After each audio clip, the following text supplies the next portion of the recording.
Last week, we got a smashing new jobs report. Nearly 1 million jobs added, and that's pretty good news. A lot of outlets started saying this shows that America is in recovery. But then there's really bad news, and I hate to be the bearer of bad news, but I think we then have to get real. Although we may be seeing more people taking up jobs, there is a concern right now, particularly NBC writing about this. Mandating vaccines amid a worker shortage could spell trouble for corporate America.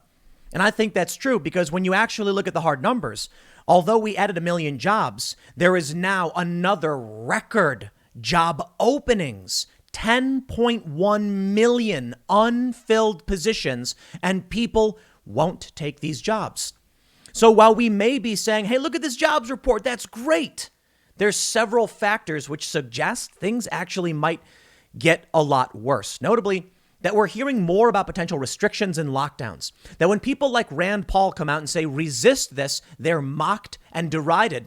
And many establishment tribalists are actively encouraging more lockdown measures, mandatory vaccinations, and masks, which discourage people from taking these jobs. You see, while I can point out, NBC writes an article saying that mandatory vaccination may actually hurt businesses and hurt our recovery. We've got mask mandates. And this is one of the most fascinating stories because it just shows what people are not willing to tolerate. From Cincinnati.com, labor shortage squeezes Kroger's hiring blitz. Kroger, they wanted to hire a bunch of people and they don't even have mandatory vaccinations. In fact, they just have mask policies. I think many people don't even want to accept that. So when we're looking at a time when our economy is hurting, but we're getting more and more people mandating things other people don't want to do, and you have establishment activists and leftists advocating for more unemployment benefits, the result should be clear to everyone. You tell people you want to work here, you got to wear a mask. The job sucks, or you got to get a vaccine. And people are going to be like, you know what? I'm getting the $300 for free anyway. I'm out. I don't want any of this stuff. And you know why this one hit home to me is because I filmed this Instagram video. Now it has over 100,000 views. And I understand that on YouTube I get more than that. But on Instagram, I just post random nonsense. 100,000 views because the other day we went grocery shopping. We wanted to get some healthy food. I'm tired of eating. You know, I eat pretty well, but not well enough. Too often we're ordering. So I said, we'll get some vegetables. And we're walking around this local grocery store, a regular local shop we go to all the time. I covered these stories talking about shortages. And yes, there are shortages and labor shortages, supply shortages.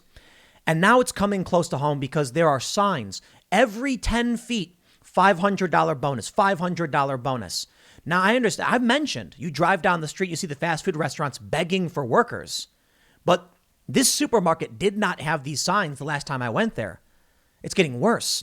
More and more signs are starting to pop up. People don't want to work. And when the Republicans come out and say we're going to shut down this $300 bonus, activists sue and get them reinstated. So let's add this together. Free money if you don't work. If you do work, it's a crappy job that doesn't pay very well. You got to wear a mask and or get a vaccine. People are going to be like, I'm not doing that. And you know what? I got to be honest. I don't blame them. I mean, come on, let's be real. The stores, the companies, they want you to do all these things, jump through all these hoops. They create barriers of entry. And then the government says, over here's free money. What do you think a person's going to do? I'm worried about this. Genuinely worried. And I think the full jobs report with job openings shows us the real context. While many may be saying that things are getting good, I think it's fair to say that there is, unfortunately, reason for, man, I hate to say it, but pessimism. But it's in highlighting these things that we can understand the problems and maybe push back and maybe make things better. But look, I hate to be the bearer of bad news, but it's basically all I do. And I don't know, it kind of sucks. I think we focus on these things because if we don't, then they get even worse. Hopefully by talking about this, people become informed, they push back and they say no. We need people to get back to work. Let's read the news. Before we get started, head over to timcast.com, become a member, and you will get an ad-free experience on all of our news articles and content, as well as exclusive segments from the Timcast IRL podcast. We have an extended debate. You may have seen the debate with Charlie, Kirk, and Vosh last week. We have an extended debate. Check it out at timcast.com. But don't forget to like this video, subscribe to this channel, share the show with your friends.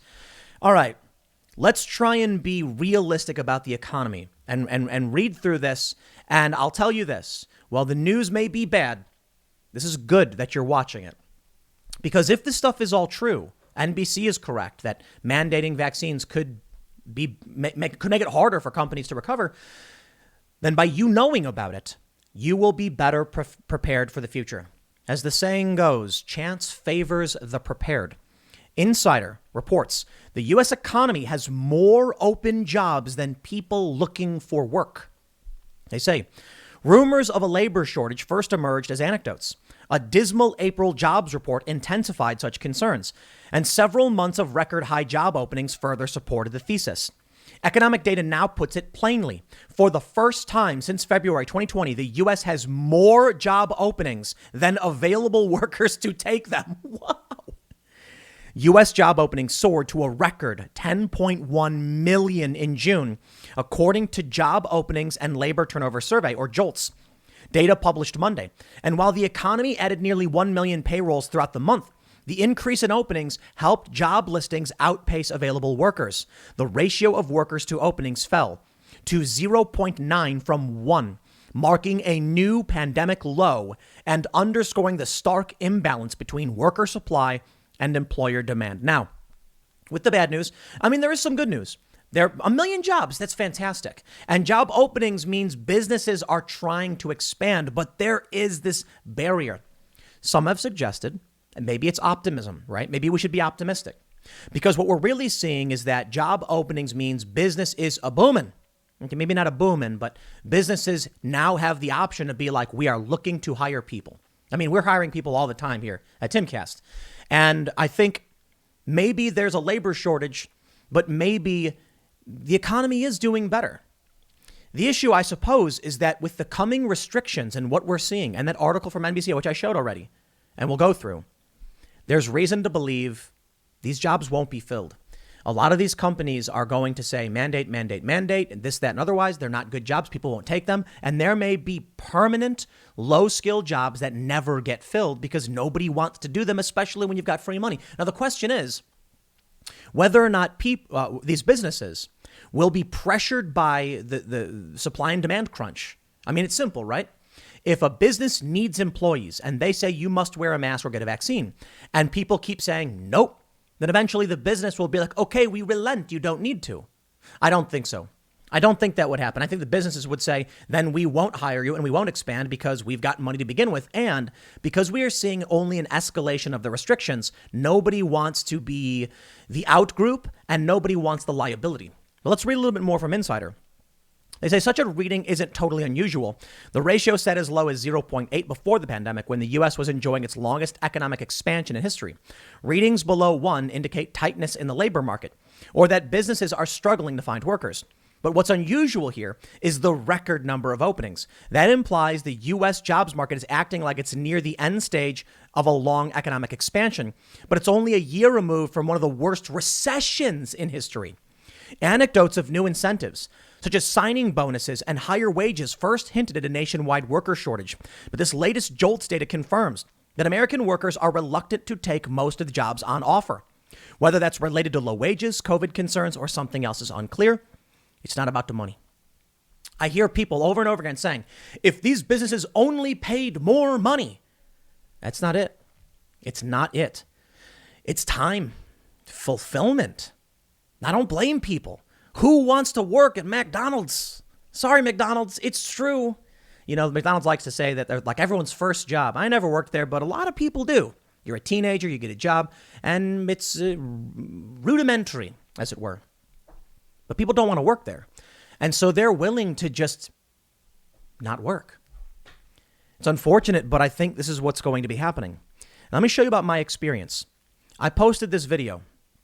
I said, I'm not too confident as more and more stores around me are losing staff and struggle to hire. You can see here, I've posted this video, $500 hiring bonus slapped right in front of that cultured low-fat buttermilk. I was walking through the store. On the way in, I noticed it right away, right in front of the door. Big sign, $500 bonus. Sign up now.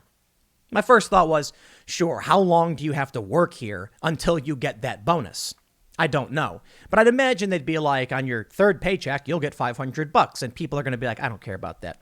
Which is why I'm not entirely sure. Maybe it might literally be like sign-on bonus. That's his hiring bonus. So who knows? I saw the sign. And as I walked to the store, they were everywhere. Seriously, like every 10 feet, bonus, bonus, bonus, bonus.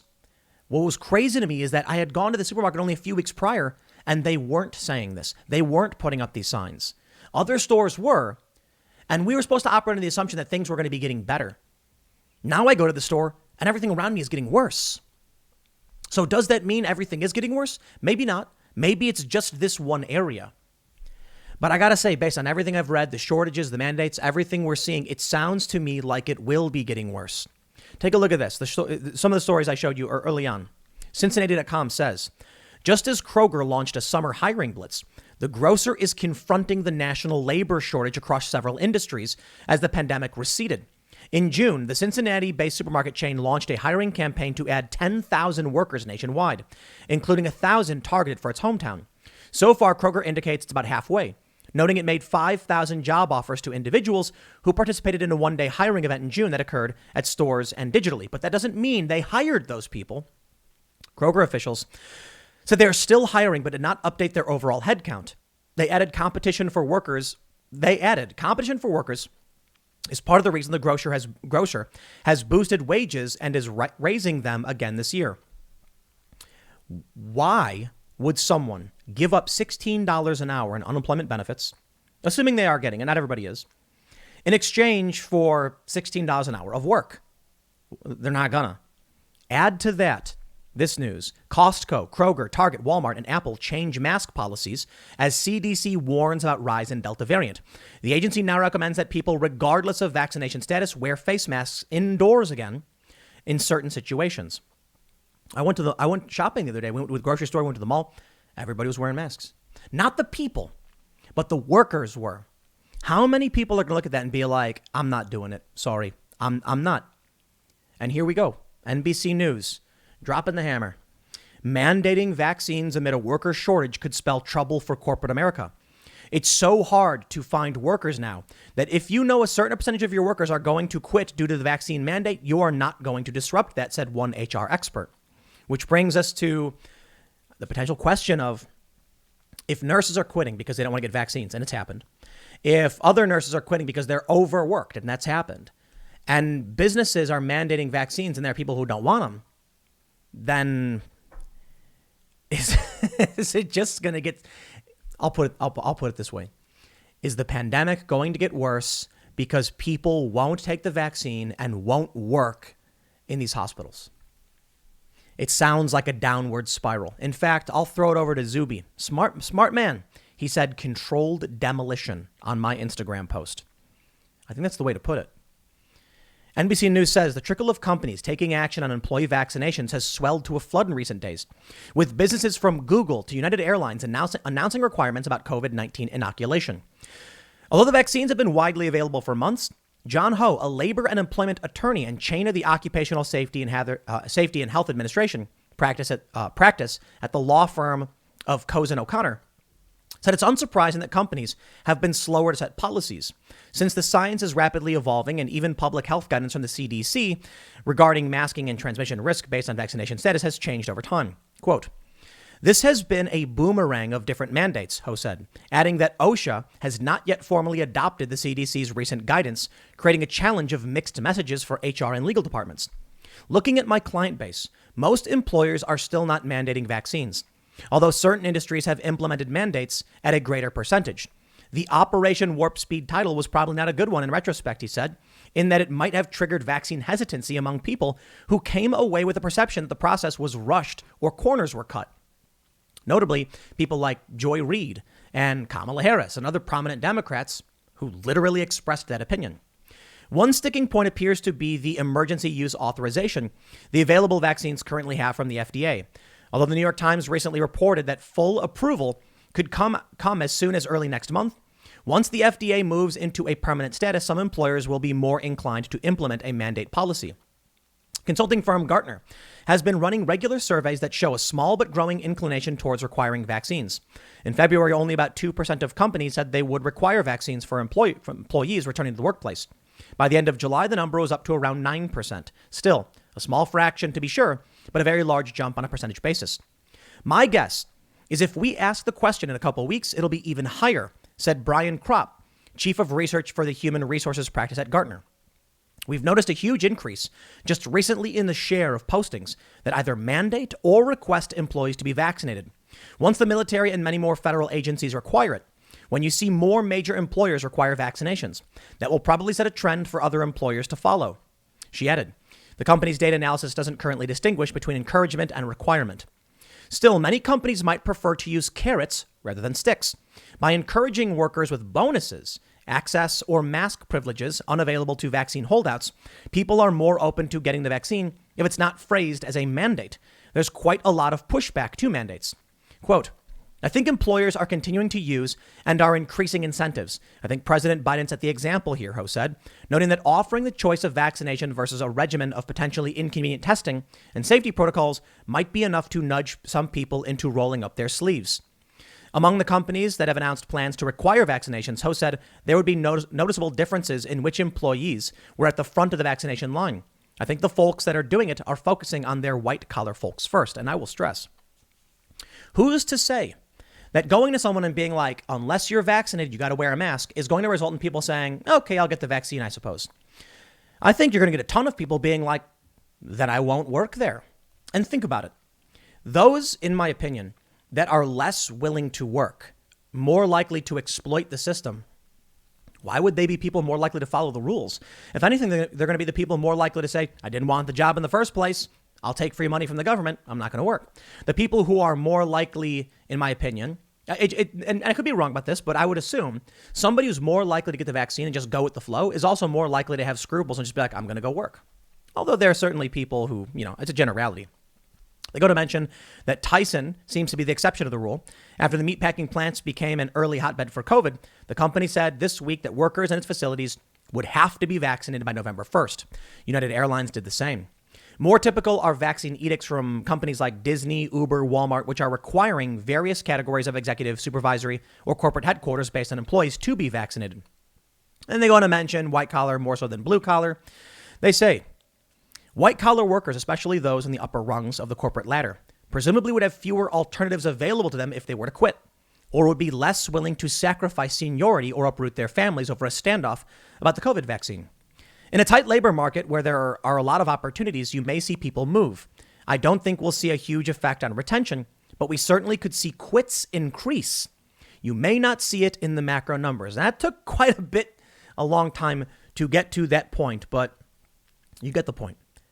People are going to quit. They will absolutely quit. And it's funny, when I tweeted this, I got a response from one of these, establishment lefty types. I'm not going to say his name, where he said, then there will be many job openings for people who aren't stupid. And I think it's hilarious. Bro, these companies are struggling to hire people. They're struggling to expand. I'm worried about what happens when the grocery store's got no one left to stock its shelves. Where do I order my food from? On that post on Instagram, I saw a lot of people saying things like their local diners now only have one cook. And I'm like, dude, that happened here. The diner where you go to, half the stores close, half the diners closed. It's like one room now. And they're closing closing super early. I couldn't believe it because, it started out with stories here and there, like they mentioned, anecdotes. It started out with like some fast food restaurants. Now it's like everything. I asked myself, like, where are these people going? No, for real, like, where are they going? I see a ton of people because we're really close to the Shenandoah River and the Potomac. I see people kayaking and playing in the water. And I'm just like, well, I guess there are some people, but is everyone really just sitting in their house, not working? I guess so. Check this out. COVID vaccine mandates sweep across corporate America as Delta variant spurs action. August 9th, from today. More than a dozen large corporations have recently announced vaccine mandates. The U.S. reported a 7-day average of more than 108,600 new cases, up from 36 a week earlier. With more mandatory vaccinations, I think you'll see more people quitting, as NBC quoted that expert, whether the expert matters. I shouldn't say expert, the individual in the industry. They said we could see people quitting. I think we will. Check this out. New Hampshire, long-term care facilities face huge staffing shortage. From NBC San Diego, nursing shortage worsens amid COVID-19 surge. We're overwhelmed here. This feels like round 2. Here's another story from Houston. Nurse shortage meets COVID-19 surge at Houston Hospital. And what does this lead to? 12-year-old waits an hour for ambulance as Baltimore faces EMS shortages. We are overrun. People don't get it. They laughed. When I post these things saying like nobody wants to work at Wendy's, they're all like, who would want to work that dumb job anyway? I'm like, you don't get it. People don't want to work anywhere. These restrictions, requirements, they're going to make things worse. Worse than it already is. Nurses have quit because they didn't want to get the vaccine. That to me was interesting. I mean, look, I say it every time. Your decision on vaccine should be between you and your trusted health professional. Because we had that drummer from Offspring who had Guillain-Barré syndrome. I can't pronounce it. And I should just look it up next time. He literally couldn't do it. That's why you got to talk to your doctor. So these nurses, for whatever reason, didn't. There's apparently like a big protest in defense of these firefighters who weren't going to get the vaccine. I don't know anything about why they wouldn't want to do it. That's up to them, not me. But people will quit. Regardless of what their medical advice is, regardless of what Fauci says, they will quit. EMS shortage. Is now the time we want a nurse shortage and EMS shortage? Dude, how are we supposed to deal with round 2, as that one nurse said in the overwhelmed hospital, when EMS is quitting and when they're firing people for not getting the vaccine? I get it. If you're going to say we want to end the pandemic and our EMS aren't getting the vaccine, then they're going to be spreading the pandemic. Look, I don't know what to tell you. I'm going to tell you what your opinion on that stuff should be. I'm going to tell you, it seems to me all of these factors have combined for a perfect storm, and I can't believe our government, our politicians would be so stupid. Okay, let's be real. I can believe they'd be this stupid. Yeah, unfortunately, I really can. This is the result of someone getting elected because the other guy was bad. And that's too much of what this country does. Instead of saying that person is good, let's vote for them, they say, well, the other person's worse. And to be honest, that's a lot of the driving factor for both the Trump voters and the Biden voters. But I think a lot of the Trump voters liked Trump. I don't think any of the Biden voters, for the most part, liked Biden. I think it was just Trump is bad. So here we are. The ramifications of an EMS shortage. And we can see stories like this from Oklahoma. From the Hill. Oklahoma judge orders state to resume federal unemployment benefits. There goes the economy. In Indiana. Indiana residents sue governor over early end of pandemic unemployment benefits. This one's from back in June. I don't know where we're currently at on this one. And it may be that they don't reinstate it, but people are trying, the Republicans are trying to stop the unemployment benefits because it's crippled the economy completely. I don't think we can have an economic recovery so long as the government is giving people all this free extra money, which is going to lead to inflation. Inflation is already happening. And eventually that money won't do anything. But people are going to, until $300 is worth $0, people will keep taking the free money. Because look at it this way. They're like, here's $300. You can buy a week's worth of groceries. They go, yes. 2 weeks go by and they say, here's $300. It'll now get you about 75% of your groceries. And they'll say, yeah, well, it's better than nothing. 2 weeks go by. It'll get you about a third of your groceries. Well, it's better than nothing. And then after a few months, it's like $300. What does it really get you? Now, obviously, inflation isn't happening that fast, like 30% per month. But as long as the money gets you anything, people will take it. What happens if we get to the point where $300 can buy you one sandwich? People will take it. It's a free sandwich, no matter what. And it will just drive more and more inflation because people are taking from the system without producing. Here we have from PBS, July 16th. What happened when some GOP-led states cut the $300 unemployment benefit? And they go on to mention these stories about, the moment I was forced to go back to work, my life was put at risk, said Foster, who had received the first dose of Moderna vaccine before contracting the coronavirus. Across the country, Americans who recently lost the extra $300 a week in unemployment are weighing tough choices about returning to work. Although the financial lifeline is supposed to last through September 6th, Republican governors in 25 states made the decision to end the extra benefits. Montana is open for business again, but I hear too many employers throughout our state who can't find workers. Greg Gianforte, the governor, Gianforte, said on May 4th. He was one of the first leaders to announce that his state would pull out of the program, arguing the vast expansion of federal unemployment benefits was doing more harm than good. They're straight up telling you, we cannot grow our economy. We cannot provide for our citizens. People are not working because of this program. They say as of July 16th, unemployment benefits have been cut off in 23 Republican-led states, but remain in place in Indiana and Maryland due to legal battles. Louisiana Governor John Bel Edwards also made the decision to stop federal jobless benefits at the end of July. In a recent PBS NewsHour Marist NPR poll, a majority of Americans said they believed state and federal unemployment benefits should end. But there was a divide among party lines. 65% of Democrats responding say they should continue, and 81% of Republicans saying they should end. How rushing back to work can curtail better opportunity. Well, I'll tell you. I've been on unemployment before, back when I was in my early 20s. And I think it's a fantastic program. I think it's a good program. And I think it helped save me, helped keep me from homelessness. So I agree with it. What I don't agree with is a seemingly endless, untapered, here you go, here's an extra $300 on top of your already unemployment. So for a lot of people, they're willing to accept low unemployment and not work. What I was told specifically was, do not just take any job that comes your way. Take the job that will sustain you. And so for me, when I was looking for work, I was talking to the people on unemployment. I was like, should I just go to a fast food restaurant? And they were like, don't do that. Don't do that because we want you to be in your career. Otherwise, you'll just come back on unemployment. And I was like, it's actually smart. I was doing fundraising work for a legal. I had a legal battle. I ended up losing my job and then filed a suit. And because of that, I was in limbo and couldn't find work.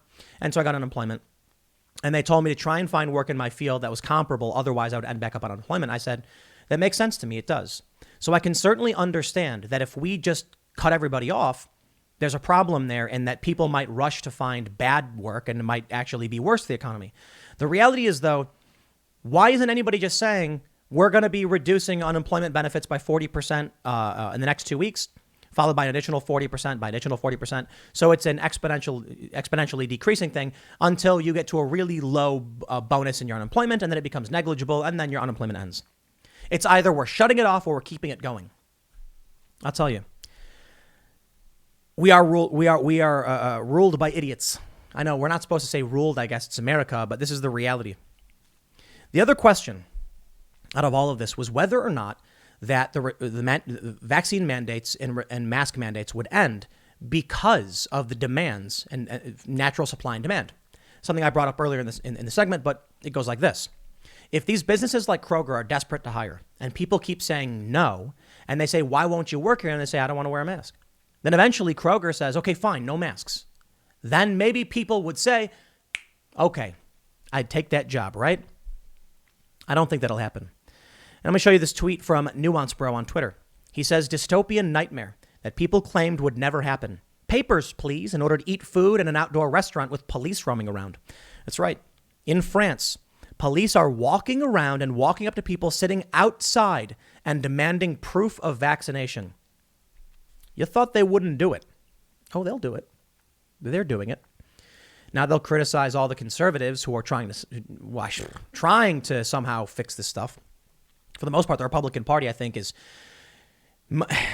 shambles is one way to put it. I think that they're ineffective and unable to do anything, and they're not really doing anything. When I see countries like France straight up going full-on mandatory vaccinations, why would any of these companies cave? They got money. They're chilling. It's you who suffers. I love it. You see all these posts where people say like the top 5 companies are responsible for most of the carbon emissions and the billionaires are responsible for the carbon emissions. And I'm like, that's not true. It's not true. What happens is companies produce products that you buy. It's grains of sand making a heap. Now, the problem is nobody wants to be responsible for themselves. I am a firm proponent of people standing by principle, standing up for what they believe in and saying yes or no. Collective bargaining. Love the idea. Unfortunately, too many people are unwilling to stand up and fight for what they believe in and fight for what they think is important for themselves, their friends, their families, and for this planet. And so you'll end up with people saying, I'm not going to do it, you do it. So what happens? You get authoritarianism because it's easier for people to do nothing. You get people blaming the billionaires for carbon emissions because it's easier than taking responsibility for the fact you leave your lights on and your AC at full blast. Nobody wants to take responsibility for the fact that they contribute all at the same time. The snowflake does not blame itself for the avalanche. But it is not the fault of the mountain that an avalanche occurred. The mountain was there. It's all of the snowflakes. And now there may be one big snowball that has accumulated mass over a long period of time, and then an avalanche occurs, but the avalanche is not possible unless all of the snowflakes form the avalanche. You get the point. We're in I'll put it as Zuby put it, controlled demolition. I think it's a slow-mo economic collapse. Like we're gradually being, let down. The economy is falling. They aren't trying to fix it. They're just trying to make it fall slowly so people don't freak out. You look at everything that's happening, and I can tell you this. Occam's razor suggests the least amount of assumptions. These people are all morons. They have no idea what they're doing, nor do they care. There is a disconnect between strategy and the economy. There's a disconnect between action, execution, and planning. And that means we are all chickens running around with our heads cut off. What can I say to you? Use this information to protect yourself and plan ahead. It may be that we pull out of the tailspin. We're in a tailspin. That's definitive. You can see it. But whether or not the plane hits the ground is something totally different. Maybe we'll pull out of this and start recovering. Maybe the fact that there are 10 million job openings shows businesses are open for business. We just need more people to take those jobs. Maybe come September, this will end. I kind of don't think so. I can't see the future or anything. But it seems to me with the extension of the eviction moratorium, come September, they're going to be like, oh, okay, unemployment benefits are ending. And there's going to be a panic saying, no, we need the money. And then they're going to say, okay, we'll extend the money. And it'll just keep coming. And then what? No economy? Slow motion collapse? Or maybe slow motion recovery. Either way, we're going to be stuck in the muck for quite a bit. I'll leave it there. Next segment's coming up tonight at 8 p.m. over at youtube.com/TimCastIRL. Thanks for hanging out, and I will see you all then.